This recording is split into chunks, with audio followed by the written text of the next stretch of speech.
Thank you so much, Dr. Bates. Could you just please let me know if you can hear me and see my screen?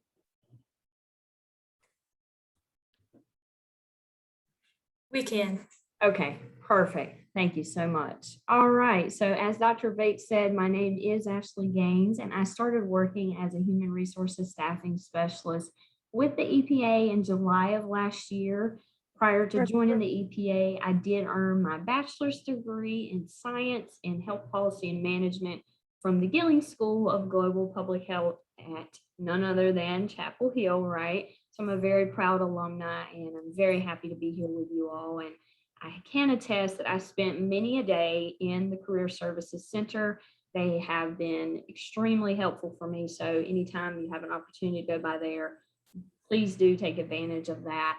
And after my time at UNC, I was fortunate enough to serve 2 years as a Peace Corps volunteer in rural Guatemala. So if you have questions about those things, we can certainly address that later on in the presentation. So let's take a look at our agenda here. And in our webinar today, we're really going to give a brief overview of the U.S. Environmental Protection Agency. We're going to discuss some of the positions that we're recruiting for, we frequently advertise, as well as the benefits of working for the EPA. And finally, I am going to provide that coveted guidance that you are looking for on how to use the USA Jobs website to find and apply for positions with the EPA. And this information will also be applicable to applying to other federal jobs as well. All right, whoops, skip the screen. So who are we? What does the EPA stand for, and what do we actually do? So first and foremost, our mission really is to protect human health and the environment.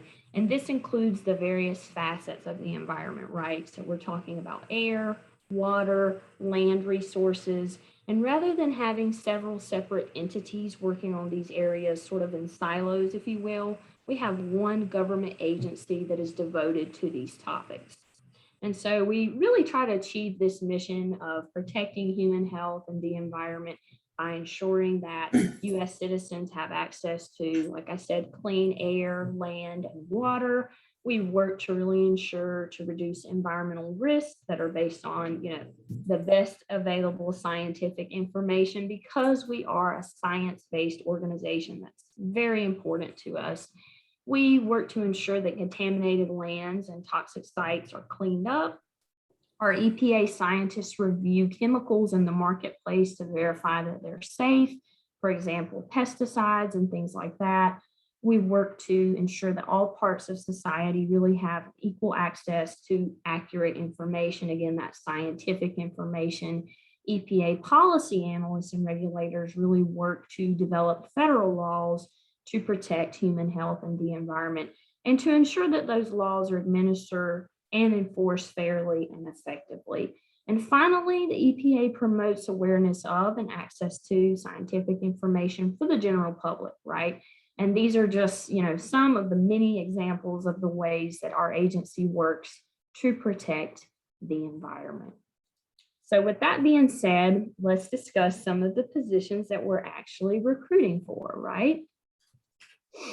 Okay, so as I previously mentioned, we are a science-based organization, which means our activities and projects are backed by data. With that being said, we often hire several STEM positions. You can see some of them listed on the screen. We're talking biologists, toxicologists, chemists, epidemiology, physical scientists, lots of science-based positions. But we also rely on the support of several other non-STEM employees and staff to help us achieve that mission, right? So for example, I'm a human resources staffing specialist, and I help to support the agency in the recruitment of eligible and qualified candidates. So we do, recruit many program analysts, accountants. You see here listed as well, environmental protection specialists, and particularly relevant for you all, student interns via our Pathways programs. And we can discuss that later on as well. So that's just a brief overview of some of the positions that we frequently advertise for. So I'm going to discuss as well some of the reasons why you should think about working for the EPA or an agency like it, right?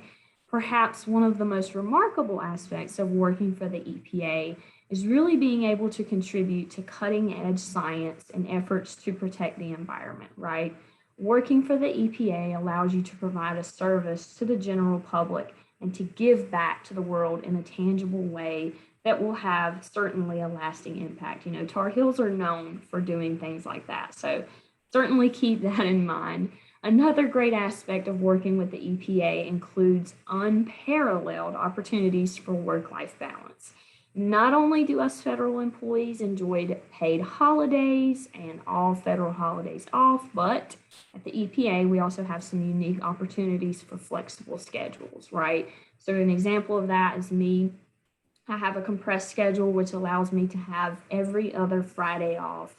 So every 2 Fridays that come up, I can spend time doing more things like my hobbies or spending time with my family if I want to take a trip to the beach or to the mountains, something like that. So it really gives you that flexibility to do other things and to make sure you're having that balance in your life. And like I did mention earlier, you know, I may not be a scientist myself, but I know that I play an important role in the EPA's work because we do, you know, help recruit, hire, and onboard many of the talented scientists that then go on to develop the policies around chemical safety, water quality regulations, air quality rules, and really contribute to the environment in a positive way. And finally, perhaps most importantly, for some, right, working for the EPA ensures a very competitive salary and benefits. We do have some of the most comprehensive health plans in addition to 401k retirement plans. So you certainly want to think about things in the long term, and we can talk more about the GS pay schedule and what that means, but essentially employees that are successfully performing their jobs, right, they will often receive a promotion or within grade increase each year, depending on the full performance level of their job and again, their performance. So just a couple of things to keep in mind for why you might want to consider the EPA amongst your many options. All right. So now that you understand what the EPA is, what we do, and the benefits that we offer, let's really talk about how to apply to these opportunities, right? The first step in this process is to visit USA Jobs and create your profile. And you're also going to want to upload documentations to that website. So let's take a deeper dive into this, right? On this page, we have a screenshot of what the USA Jobs website looks like. If you visited this website before, go ahead and let me know in the chat, just so I can kind of get an idea of how many of you may have already visited. And for those of you that are looking at this screenshot now, you can see where it has here in red. It may be a little small. I apologize for that. It's circled. It says create profile. And you'll click that, and then you'll add, your information, such as your full name, your citizenship information, and you can add your previous and current work experience as well. So once you've done that, you've created your USA Jobs profile, you'll then be able to identify which groups, or as we refer to them in HR, hiring paths. We have so much lingo. So you can see here to the right, it is a little small, I do apologize. And we have here the hiring paths, and you can filter based on opportunities that are open to those in public, that are open to, it says open to the public, open to students here, recent graduates for those of you that are coming up on graduation, and opportunities, for example, that are open to veterans. So definitely want to take full advantage of that feature within USA Jobs. And like I said earlier, you're going to add your contact information here, your citizenship information, phone number, email address, things like that. And moving right along through this process, that you'll then want to add your previous and current work experience. And the nice thing about USA Jobs is that it actually has a tool to help you build your own federal resume if you don't have one before, if you don't have one already created. You would simply then input the dates of your work experience, a short description or a very detailed description, and it will help you organize it. If you already do have a resume on file that, or you prefer, to use your own, you can also upload that version as well. But many folks do find that the resume builder within USA Jobs is a very useful tool. And the reason why is because federal resumes differ substantially from resumes in other industries, right? So some of you may have heard advice that your resume cannot be longer than a page, right? Or the 2-page rule, 3 maximum, 5 at most. You've probably heard different things, and the folks at the Career Center Services can guide you more. But when we're specifically talking about the federal government, keep in mind, there is not a page limit. Use this to your advantage, folks. If you've done it, include that in your resume. You never really know what the HR folks are looking for, and we may be able to qualify you for something that you may not necessarily think, oh, is that qualifying experience? We're the experts in that. So if you've done it, please do take the time to include that in your resume, and we can discuss that more in length. But I did want to mention the fact that there is not a page limit.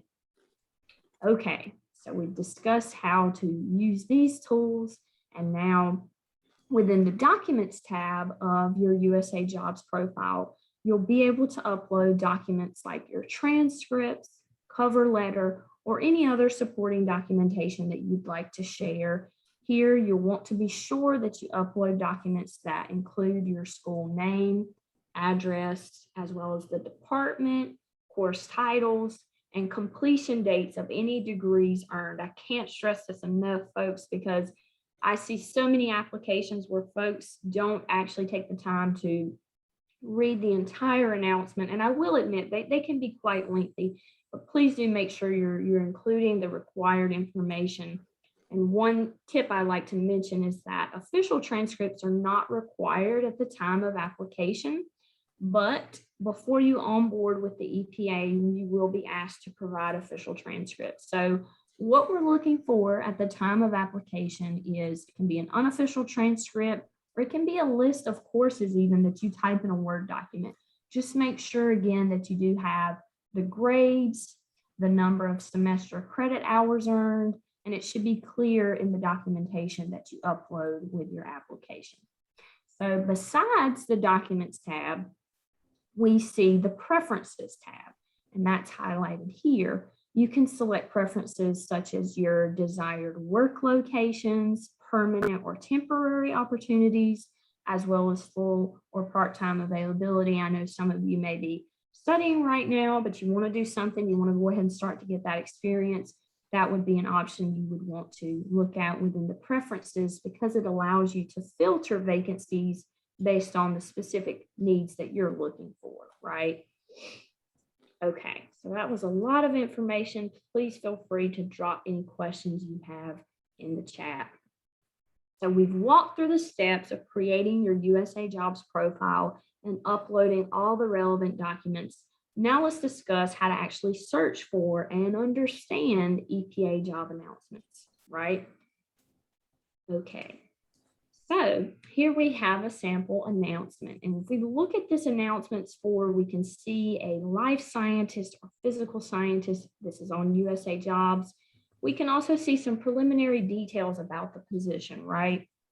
For example, we do see that the grade levels advertised are the GS11 and GS12, as well as the salary range. We're talking between 70 to 110,000 a year. And we're looking at the opening and closing dates. Again, this is just an example, right? We see it's open from April the 3rd to April the 9th, 2020. It's also a full-time position, and it's a permanent position in the competitive service. We can talk more about the different types of service in the federal government. If we scroll to the right, then this is probably one of the most important parts of looking at an announcement. I can't stress this enough. It says, this job is open to, and it says it's open to the public. You really want to take the time to look at this in the vacancy announcement, because I will say, what is the point really of looking at an announcement, taking the time to apply if you're not actually eligible? So this is a very important step in the federal hiring process, because We get many applications, and unfortunately, sometimes folks might have the experience in their resume and they may be a stellar applicant, but they're not actually eligible. So do take the time to check that in the announcement. And that's just highlighting what we talked about. Now, you verified that you're actually eligible, right, for the position advertised. You'll then want to confirm that you're qualified for the position. And many of our positions, especially our scientific positions, have minimal education requirements. You can see that here to the left of the screen. So for example, in this announcement, we can see to qualify for a biologist position, for example, an applicant must have a bachelor's or higher degree in biological sciences, a degree in entomology for an entomologist position, and so on and so forth, depending on the type of position advertised. So please do pay careful attention to that. If there is an education requirement, we will be looking to see the documentation uploaded to reflect that you've earned an applicable degree, right? So we've looked at the education requirements, right? We will also see a specialized experience statement within the qualification section of the announcement. So that's over here to the right. And I do apologize, it is a bit small, so I will read that aloud. And this statement, it is so paramount to the hiring process, truly, because if an applicant does not clearly demonstrate the specialized experience statement in their application materials, unfortunately, we will not be able to refer them for consideration. So please, please review the specialized experience statement. In this example, to qualify for the GS11 grade level, a candidate must have at least 1 year of full-time experience equivalent to the GS9 grade level, defined as analyzing or evaluating chemical information to produce reviews with a focus on impacts of human health or the environment. One can also see, if you read a little bit further, that for the GS11, one could qualify on the basis of a PhD or an equivalent doctoral degree.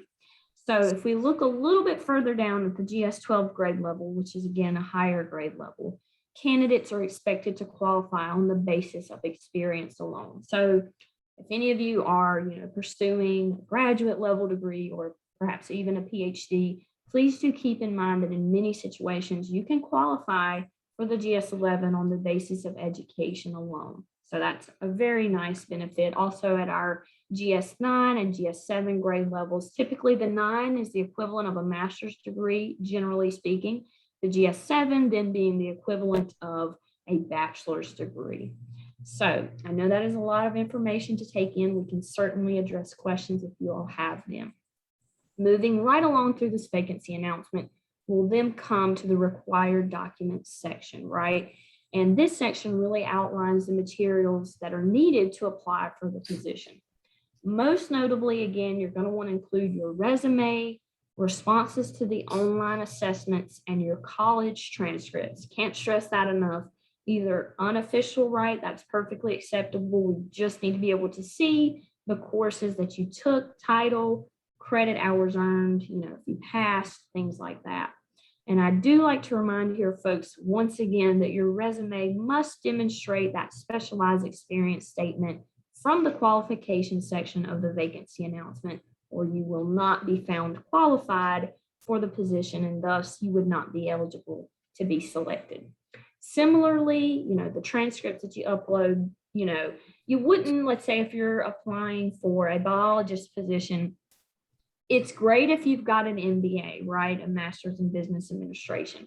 But the MBA is not going to necessarily qualify you for that biologist position. So please make sure that the transcripts you're uploading are relevant to the position that you're applying to. Okay, with that being said, we've reviewed the vacancy announcement. You've verified that you're actually eligible, step one, right? We don't want to go through this whole process if you're not eligible, and that you meet any applicable education requirements, step two. And step three, you've confirmed that you've fulfilled the specialized experience statement. within the qualification section. So you're finally ready to submit your actual application. All right, let's get excited. It's important to note here that you'll only be considered for the specific grade level and the series for which you apply. So I'll explain this a little more in detail, right? In this example, we see a 0401, that is the series. We use numbers or series, right? And the position is for a biologist or life scientist. So in addition, we have the 1301, that's the series, and the title being physical scientist or environmental scientist, right? If you aren't sure if you qualify, for the biologist or the physical scientist, my recommendation to you is to check them all, right? This is because you'll only be evaluated for the series that you check on this screen. So give yourself all the opportunities available, right? Don't limit yourself. We in HR are the experts. We will determine if you meet the requirements for biologists or physical scientists, but don't limit yourself. The same concept applies when we're looking at the grade levels, right? It asks, do you wish to be considered for grade 11? Following, do you wish to be considered for grade 12? Go ahead and say yes to both, right? You might think, oh, I only have a bachelor's degree in science. I can only qualify for the GS11. You don't know. Go ahead and put the 12 too, and we'll let you know if you're qualified for it. Similarly, if you think you're a stellar applicant and you only apply for the 12, but when HR reviews your resume, we find that you're actually only qualified for the 11, we wouldn't be able to offer you a job because you didn't ask for consideration at the 11. So bottom line synopsis is check them all, right? That's my best advice that I can give you. Okay. Once you confirm the series and the grade levels that you'd like to be considered for, you'll then review carefully your application documents. All the information from your USA Jobs profile that we talked about earlier, setting that up, it should automatically flow or transfer over to any application that you complete with the EPA or another federal agency. But in the event that your documentation doesn't transfer over, you would want to make sure you upload any missing documents at this point in the application process, right? You don't want to go through all these steps and then not actually submit this documentation, which is required. So I do want to highlight the importance of reviewing the required document section once again, because if you don't have that required uploaded documentation, your application will unfortunately be marked incomplete, and we are unable to accept any documentation after the vacancy announcement closes unless there's an extremely extenuating circumstance. For example, if the website USA Jobs was down. If you say, oh, I didn't have internet, we unfortunately wouldn't be able to accommodate that because you have to inform us well in advance of the vacancy announcement closing. So do take the time to review that and make sure all your documentation is uploaded. One of the tips that I really like to share with people is that you can elect to save your job searches, right? And filter based on things that you're interested in. But before we get to that step, I do want to highlight that you must receive this screen, right? It says, thank you. You have successfully submitted your application. You're going to want to make sure you see this because if not, there's a chance that maybe we didn't get it. You can always reach out to the HR specialist that's listed on the vacancy announcement before the announcement closes to say, hey, I submitted my application. Can you please just confirm that you've received the documentation? And we can certainly do that. Okay. As you can see, highlighting the submit application, highlighting the successfully submitted, and we are moving right along. We've discussed how to create that USA Jobs profile. We talked about how to upload documents to USA Jobs. We've outlined how to search for and understand our EPA job announcements. And we've also talked about how to complete the application process and stay informed throughout that. So now, without further ado, to finish up our discussion, I do want to review some tips for applying with ease, right? Let's work smarter, not harder. So here I've included a graphic to summarize the steps for applying to EPA jobs. First, again, you're going to want to create that USA Jobs profile and account. You'll upload all relevant documents like your resume and your transcripts. You'll then want to save any searches that you're interested in applying for. And by saving those searches, you will receive notifications as soon as jobs are posted. And this is extremely relevant because many of our positions are advertised really only for a period of 5 calendar days, sometimes 5 business days at most. So I thought that was shocking when I joined the federal government. I was like, oh my goodness, that is such a short window, but that is how things are done. So when you do come across an announcement, do make sure that you apply as soon as possible. And moving right along, this screen is just going to show you, as we talked about earlier, saving those job searches. So you can elect to save jobs that are filtered based on your interests. And we encourage folks to actually save searches and elect for the daily notification frequency so that you can receive a notification as soon as these opportunities become available, right? In this example, we're highlighting here, the text is a bit small, so I will read it aloud. This is someone looking for a full-time permanent position, right, in the Raleigh-Durham area in North Carolina for recent graduates, occasional travel up to 25 miles, things like that. So you can really get specific with it if you'd like, or, sometimes if you don't want to limit yourself so much, you might leave it open to just full-time and recent graduates, right? Then you're going to see a plethora of opportunities across various agencies. And here to the right, again, you can also utilize the hiring path. So if you want to look at opportunities that are open to the public and just opportunities that are open to the public, you can use that filter, competitive service, things that are open to recent graduates, etc. So that's one of the best features, I think, about USA Jobs. So please do make sure you take advantage of that resource. All right, final tips. So we will conclude with these reminders. I do want to point out that unlike other industries in the federal government, we do have to adhere to hiring rules and regulations.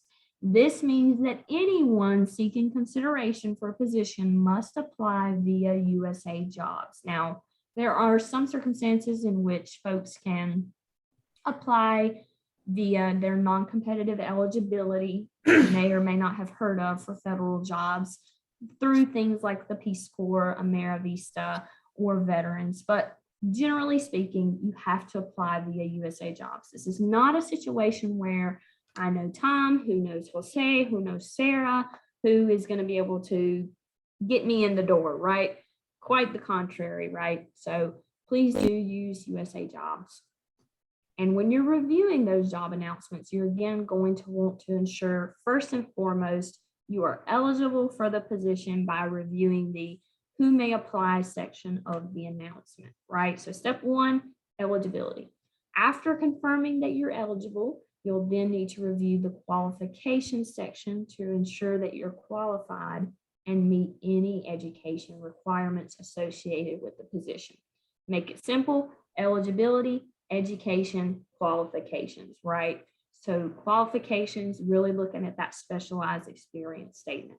I do want to emphasize here that you'll need to be clear and specific in your resume. As HR specialists, we cannot make assumptions about your qualifications or experiences. So please do elaborate on your work-related tasks so it's clear you meet the qualifications of the position. I would like to add here that experience is vast, right? It doesn't have to be a formal job. It could be volunteering. I myself was able to qualify based on my Peace Corps experience. So just include that experience in there if it's relevant. And again, take advantage of not having that page limit. And the final tip is, of course, apply early, right? Please make sure you allow plenty of time for any technical difficulties that you may encounter. You can always contact the HR specialist listed on the announcement. So that's all I have for now. Looking forward to your questions. And please don't be shy. Thank you, Ashley. I got to give you a round of applause on a great presentation. You actually gave me some things to think about, knowing the federal job process overall. I will ask everyone in the chat if you can drop any questions you have. I just placed a survey in there. Please fill out that survey. We want your feedback in UCS on how well our programs are overall. But if you have questions, two things. You can either drop it in the chat, or you can also raise your hand as well, and we can call on you if you want to come off the mic to be able to ask your questions for Ashley overall. I do want to reiterate that if you haven't been to University Career Services, please stop by our office. We're in Haynes Hall, second floor. You can stop by and we can help you with multiple different things on your search and your journey around career. And also, if you're still storming and norming, as I like to say, where you're still trying to figure out, like, I got a great major, I'm in this major, but I'm still kind of like, I don't know what I want to do. Please come see myself and see others within the office. We can help you navigate that. And if you haven't done an internship or an experiential learning, please reach out to us as well, because we want to make sure that all students get an opportunity to get internships, because internships lead to jobs. And I guess that's a question I'll have for you, Ashley. Are there any internship opportunities within your organization? Yes, that is a great question, Dr. Bates. So I'm seeing lots of questions in the chat. This is awesome. We have what's called the Pathways program, and I briefly mentioned that earlier. So we have a couple of different ways that folks can participate in the Pathways program. As the name implies, it is intended to create a path to career development, right, with the EPA. So a lot of times folks will enter as an intern. That can look like someone that's currently studying, right? A student intern, full or part-time. And then we would also have our recent graduates, right? So the recent graduates, you would be providing that proof of a completed degree within the previous 2 years. And if you are a veteran, we can extend that period up to 6 years due to obligated military service, things like that. But generally speaking, within the past 2 years having graduated. Sometimes we have a special option where we advertise for recent graduates up to 9 months. So that means folks that would be graduating within 9 months could also apply to those opportunities. So that feature, you can certainly use the hiring paths within USA Jobs to identify opportunities that are eligible for those that are, a current student or a recent graduate. I hope that that helps. Do you have more questions about that? If not, Lauren, I know I saw your hand go up. Hi, thank you so much for this presentation. Absolutely. I did have a few questions, and my first one was, is the PowerPoint going to be posted anywhere or available to us after this? Great questions. I do not think we actually have permission to share the PowerPoint, but Dr. Bates did inform me that this session has been recorded, so you'll be able to refer back to the session later if that's helpful. Okay. That's correct. The session has recorded. If you contact us, we'll actually upload it over the next couple of days where you'll have access to review it as well. So great, thank you. And then another question that I had, so I would just be graduating with a bachelor's degree, and are there, let me think about how to phrase this. Could you go into the EPA with just a bachelor's degree, and I hope to eventually get more education, but maybe not at the moment. So would there be a way for me to get more education eventually so I can move up into higher level jobs? Right, that's a great question, Lauren. I'm so glad you asked it. So yes, I myself only have a bachelor's degree, and part of the way I was able to qualify as well for my position at the GS7 grade level, you might have heard that I mentioned it very briefly. Generally speaking, a GS7 could qualify on the basis of a bachelor's degree. There's a couple of different ways that you can do that. So we're really going to be looking at the GPA. Sometimes it's not even necessarily the specialization or your major per se.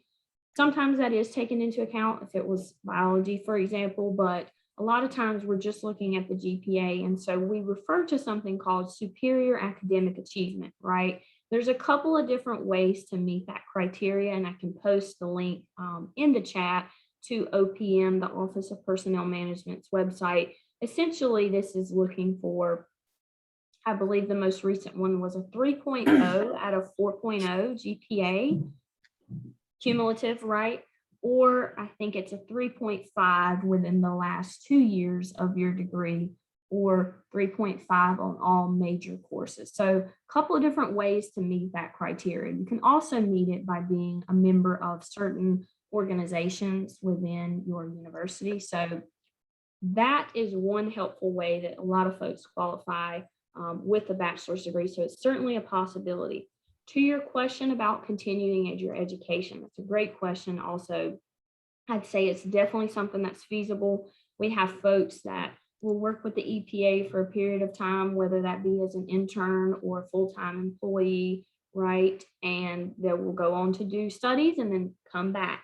One of the nice things about working with the federal government is after you complete, I believe it's a period of 3 years, you receive what's called reinstatement eligibility. And for those that are not familiar with the federal lingo, essentially, it makes it much easier to be eligible for positions when you're trying to come back into the federal government, right? So I know that's a lot of information. Was that helpful? Do you still have any follow-up questions? Yes, that makes a lot of sense. Thank you. Great. Ashley, can you explain again the GS, G7, the Gs, as I like to say? Because I hear a lot that at a time when people apply for federal jobs, but usually if you're in the federal space, you kind of understand it. Can you explain that again for us? Absolutely, yes. So there is a GS pay scale for the federal government across the board, right? And so that is established by the Office of Personnel Management, or OPM, because we love our acronyms in the federal government. And so each year Congress is together, they have a budget meeting and they determine what payment or salary, if you will, that federal government employees will receive across the nation. So we have what's called a base salary, and then depending on your locality or where you live, your salary can fluctuate, right? And that's supposed to accommodate for things like higher costs of living. Like someone who is a GS9 in New York City will not receive the same salary of someone who's a GS9 in North Carolina, right? We understand that the cost of living in North Carolina is substantially different from that of New York. The scale specifically ranges from GS1 to 15, right? Understandably, the lower levels are going to have perhaps less of your technical requirements in terms of education, your higher levels requiring more education and more experience. You can qualify on the basis of education alone up to the GS11 grade level. I briefly mentioned that earlier, but the GS12 grade level and beyond, you're going to have to qualify on the basis of experience. So just something to keep in mind. And within that grade level, so again, it ranges from GS1 to the 15. There are also steps among each grade level. So I know this can get quite confusing. I can also share what that scale looks like in the chat later on. But essentially, there are 10 steps within each grade, right? So let's say we have step 1 here. There's 10 steps across the step 1. And each of those steps essentially signifies an increase in salary, a smaller increase, if you will, than if you were going from one grade level to the next, right? But it is an incentive to encourage folks to perform effectively, adequately, because sometimes, for my position, for example, I was hired as a GS7. Within 1 year, because of my satisfactory performance and attendance, I was promoted to the GS9. I'm currently a 9, but the full performance level, or the max, if you will, of my current position is a GS12. So once I hit the 12, I can no longer be promoted to the 13, but I will receive within grade step increases. So my salary won't stay at the GS12, rather each year or so, it will increase to GS12 step 1, GS12 step 2, and so on and forth till the GS-12 step 10, if that makes sense. So there are opportunities for, career growth and development so that folks don't feel stuck, if you will. But if I did, for example, want to move up in leadership to a GS-13 or so on, I would need to apply to another position to be able to make that advancement. Hope that helps. That was very helpful for me. Okay. I might have to come to work for the government. This higher education thing don't work out where I know where I'm going. There you go. Let's see. I had tried to pull up the chat to see I'm the looking other myself. questions. Yes. Okay. Okay, this is a great question. Are any jobs open for international scholars or green card holders, or is it all available to citizens? I heard recently that someone was denied the position since he was not a citizen. Just trying to see if this is true. Excellent question. So as you saw in the demonstration that we mentioned earlier, most of our positions, if it's a full-time position with the federal government, because of the way that our laws are currently designed, you will have to be a U.S. citizen. So that is true. However, at the EPA, I can confirm that we do have opportunities for volunteers, for example, that you do not have to be a U.S. citizen. So if you are a green card holder or something like that, you can certainly look into those opportunities for volunteering with the EPA.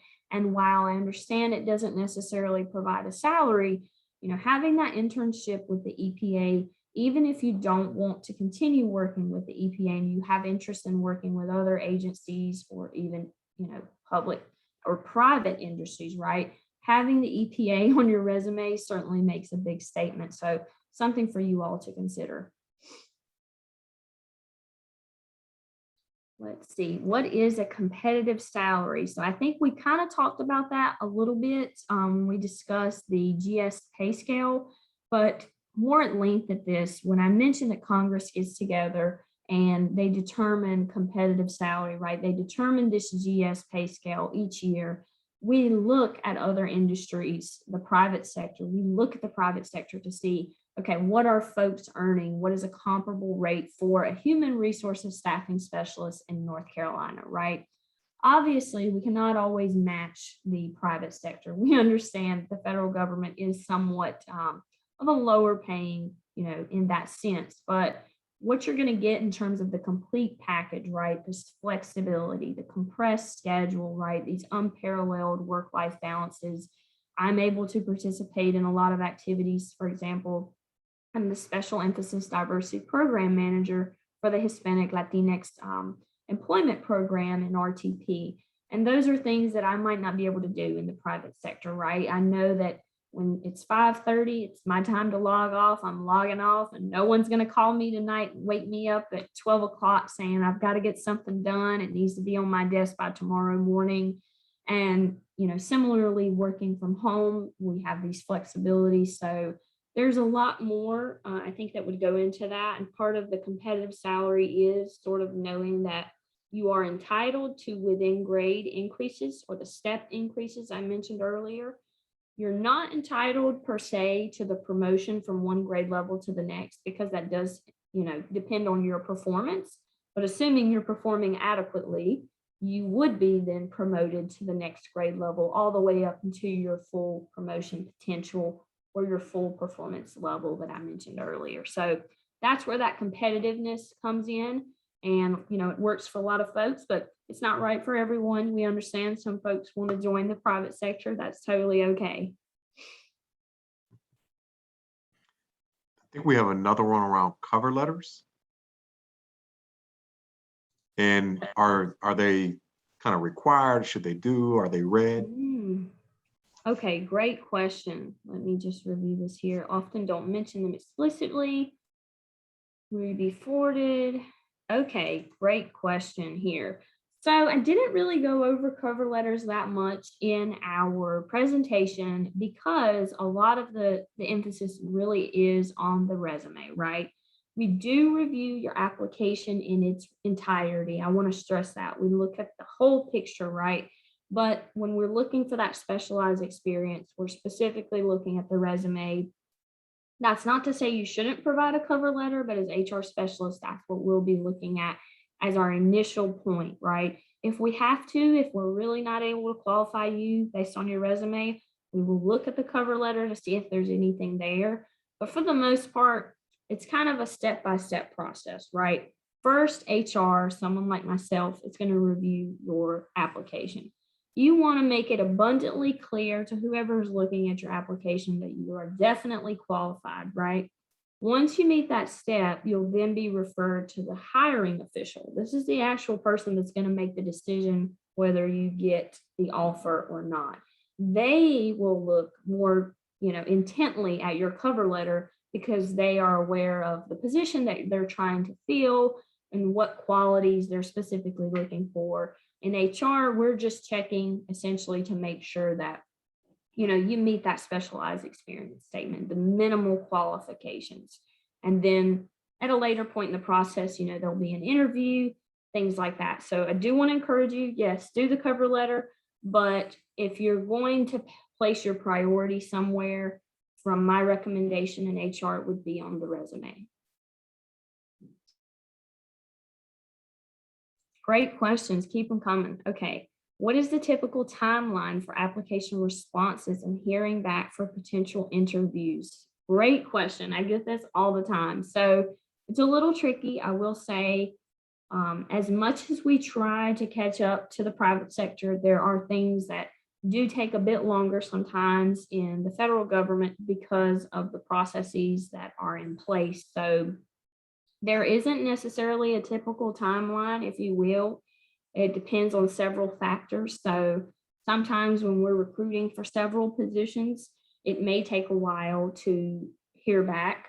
But if we're recruiting for one position, we're often able to identify that quickly and fill the position and let folks know, whether they were referred or not. So the first step is you will apply. And once the vacancy announcement closes, we will update all applicants to let them know that their application is being reviewed. And those notifications are automated through USA Jobs. So you do want to make sure that you have the account set up correctly to the appropriate email address. I will remind folks, do check your spam or junk, because I get a lot of folks telling me that they didn't receive a notification, and I tell them to, maybe check your spam or your junk folder, and then they see it. But you can always reach out to the HR specialist that's listed on the vacancy announcement. If you haven't heard back, if you have questions, we'll be happy to let you know at what point it is in the process. But because we in HR don't make the decision in terms of, we don't interview applicants ourselves, the hiring programs interview applicants. So to give you an example, I know this may seem a bit abstract, right? I'm an HR specialist. I do review applications, but a lot of times the people that are actually conducting the interviews are in, for example, the Office of Chemical Safety and Pollution Prevention, or the Office of Air and Radiation. So those are the folks that are going to be looking, even more in depth at your application, perhaps reaching out to you for a phone or, a virtual interview, and so on and so forth. So we provide an update in HR to your application as soon as we receive that notification from the hiring program. Some hiring programs know immediately. We want this person, tell them right now. Some programs take a little bit longer. So I'm sorry, I can't give you a definitive timeline. My biggest recommendation is do be patient, because the federal process can take a bit longer. And I will say, we do have to do a background investigation for everyone new to the government, even for folks actually that are coming to the EPA from other agencies. We do our own background investigation, and that alone can take 4 to 6 weeks. So it is a process for the patient, but it is well worth it.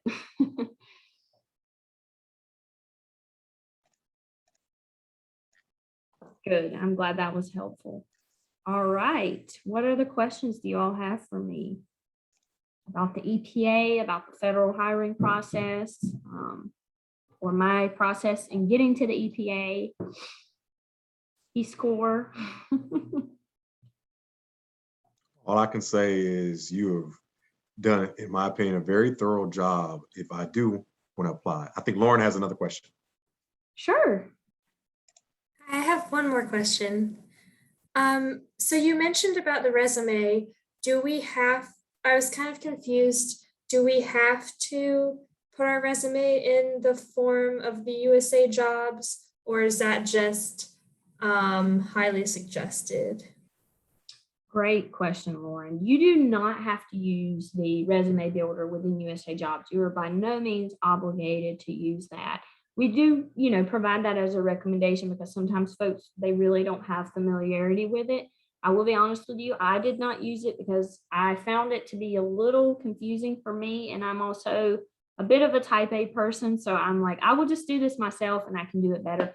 Um, and I did a lot of research using Google, how to formulate a federal resume, because the first one I submitted was literally one page. And this was before I was in HR. And then I started, realizing, okay, this is an example. And there are several, online. And I'm sure Dr. Bates and other colleagues would be happy. They know what they're looking for, so they can help you craft that. But again, no page limit. So do use that to your advantage. You're not obligated under any circumstances to use the federal resume builder, but you can look to it for examples and tips, right? Right, okay. So, but a typical federal resume is different than one that you would submit to another job. Absolutely. I have seen resumes literally up to 60 pages. That is not my recommendation because we don't enjoy receiving the ones, obviously, that are 60 pages. I think that you can say what you need to say and show your relevant experience in much less. I would say it's not uncommon for me to see folks' resumes 10 to 12 pages long. I also see some that are one, or 20. A lot of times those are scientific positions, right? Folks with publications. So it's understandable, but you really want to just make sure you're clear in your experience. So if I could give you an example, right? You are a volunteer with the food bank. If you just list food bank volunteer 2010 to 2020, and that's it.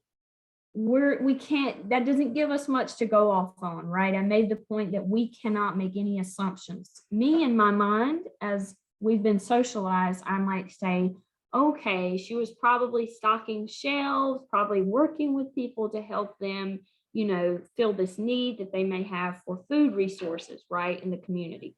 But as an HR specialist, I can't make that assumption and then qualify you. So put it in there explicitly. Assisted other community members with XYZ, helped stock the shelves, etc. Communicated, things like that. Put the adjectives, make it very clear to us what was it that you actually did. And then based off that, we'll be able to determine if you meet the qualifications. Okay, gotcha. Thank you so much. Absolutely.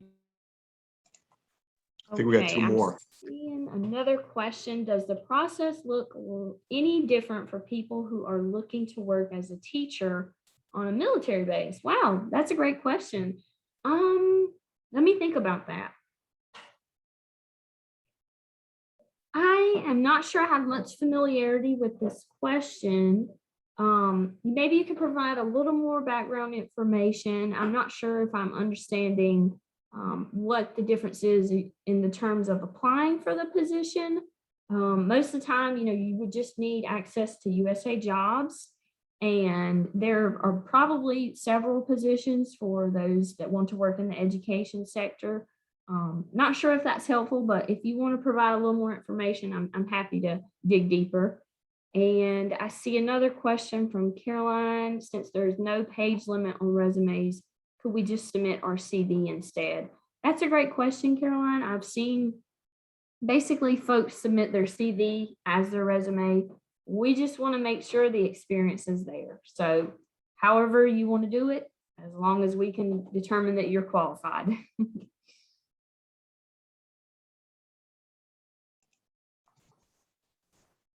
Any other questions? Sure. Well, if not seeing any more questions, please give it up for Ashley again. our great UNC alum who was with us this evening tackling the federal job search process. I think you did an amazing job. We will have to have you back for the spring to talk more about this again, because I know not everybody can make it tonight, but we would love to have you back as more people have that interest. Again, if you want to go back through this, it was recorded. We'll be posted it in the next 48 hours, so you can go back if you missed something or want to kind of re-watch it to make sure you pick up on the notes and the nuggets that she dropped for you to think through and process overall. Please stop by UCS. If you need help and support, we have a fair coming up on October 26th. It's called our Mid-Semester All Majors Fair. We also have a fair for those interested in going to grad school, law school, or getting a master's and doctorate degree coming up as well. So again, check us out, reach out to me, you can go to our website. Ashley, again, thank you so much for being with us this evening. We are proud that you are doing well as a Tar Heel alum with the EPA, and we're excited that you were with us this evening. Everyone else, have a blessed evening and a great going into the weekend. Thank you very much. Thanks so much, everyone. This was a pleasure. Take care.